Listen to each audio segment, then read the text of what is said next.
presidency, I will draw on the best of us, not the worst. I will be an ally of the light, not the darkness. The four-day DNC has wrapped up. Let's get some analysis. Scott Lucas is a professor of international politics at the Birmingham University. Joins us now.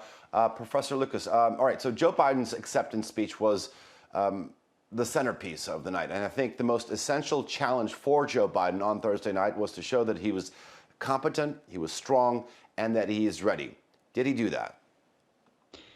I think so. Of course, those who are diehard Trump supporters, and of course Donald Trump himself, tweeting in all caps, would disagree.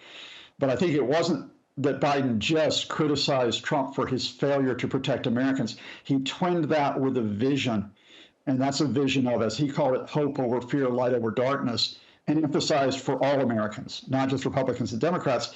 And he tied that to those key crises the country is facing: coronavirus, economic downturn, social and racial issues highlighted by Black Lives Matter, and climate change. So that three words that the Biden-Harris campaign will put forward: leadership, responsibility, competence. I think he hit all of them last night, as well as emphasizing that notion of an America that needs to be united rather than divided. Mm-hmm.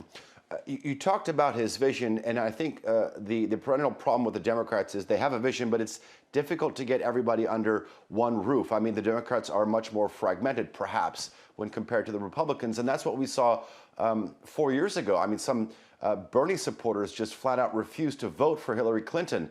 I mean, at this year's convention, representation was very widespread. We even saw a couple of big-name Republicans show up and give their case. I mean, after 4 days, do you get the feeling that the Democrats are able to come together as one? I think they have been very successful this week in saying, look, we've had ideological differences in the past, the so-called centrists versus progressives, moderate versus the left.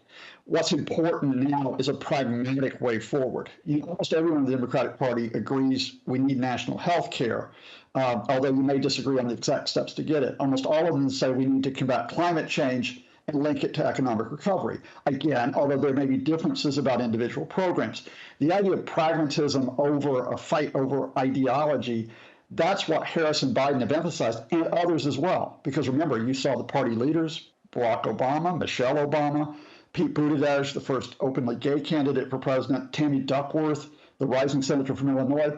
So yeah, they hit that message, and then compare that to the Republicans, because far from being united, you see that most mainstream Republican leaders, George W. Bush will not appear next week at the Republican National Convention. Former Secretary of State Colin Powell did appear at this convention.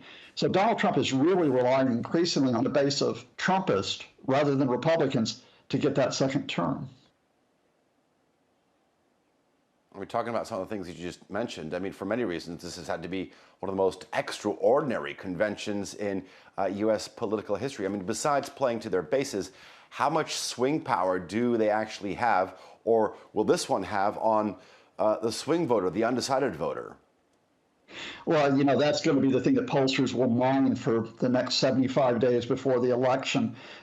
Let's just start with a couple of basics. Those people who are diehard Trump supporters, and some of my relatives are in that camp, they're not going to shift.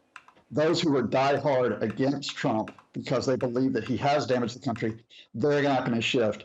You're looking at that group in the middle who don't really have a party allegiance. And here, I think, it's a question of, in the swing states, whether it's the Ohio, the Florida, the Wisconsins, the combination of, have you been hit by coronavirus?